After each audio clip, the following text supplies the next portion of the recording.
There are two other ways that I do vegetables typically in the nutrition kitchen. One is I just go ahead and grill them just like I do my meat. So when that happens, well, in this case I'm going to do asparagus. Sometimes I grill zucchini, various ones that'll work with that kind of a pan. I'll put them in the mixing bowl. Just kind of put my oil in there and toss them around so they get tossed, and go ahead and just put them on the heated up stovetop grill. And they're here again. This doesn't take very long at all.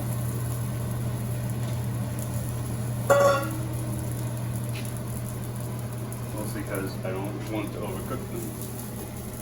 Most vegetables are actually pretty good eaten just raw, but I mean, not many of us do that, myself included, unless I'm eating salads. So I sort of move around a little bit until they get pretty consistent, a little brown but not burned, which is what we like with our grill. Brown, not burned. And as it gets close to finished, we get to where we want to season it. Salt, a bit of pepper. These are pretty simple dishes. When I'm through with these, sometimes I'll toss them in lemon juice. Sometimes I'll include just a chopped up shallot, or sometimes some fresh garlic. This doesn't take very long to do the stovetop grill, especially this asparagus is nice and thin, so we know it's going to be super tender, which I love. And if it was zucchini, I'd do it cut side down and then just flip it for a few seconds to the other side.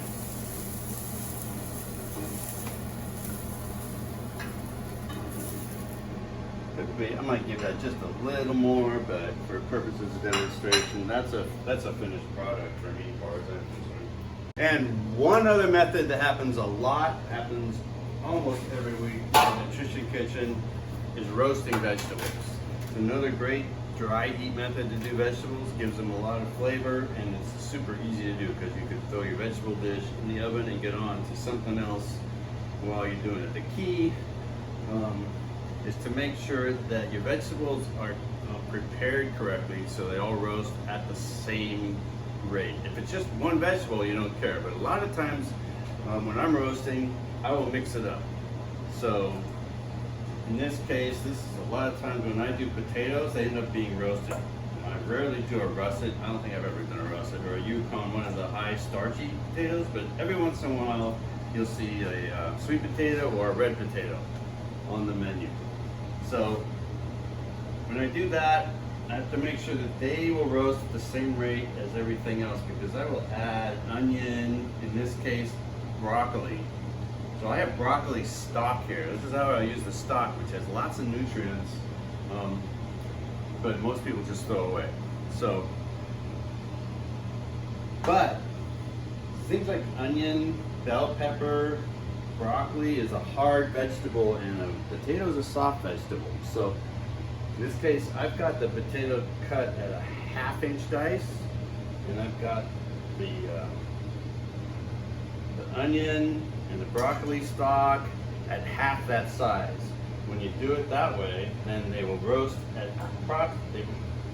approximately the same rate. So I've got onion, and I've got some broccoli, I've got some red bell pepper, which gives it some color and some additional nutrients. Same deal, just toss them. In this case,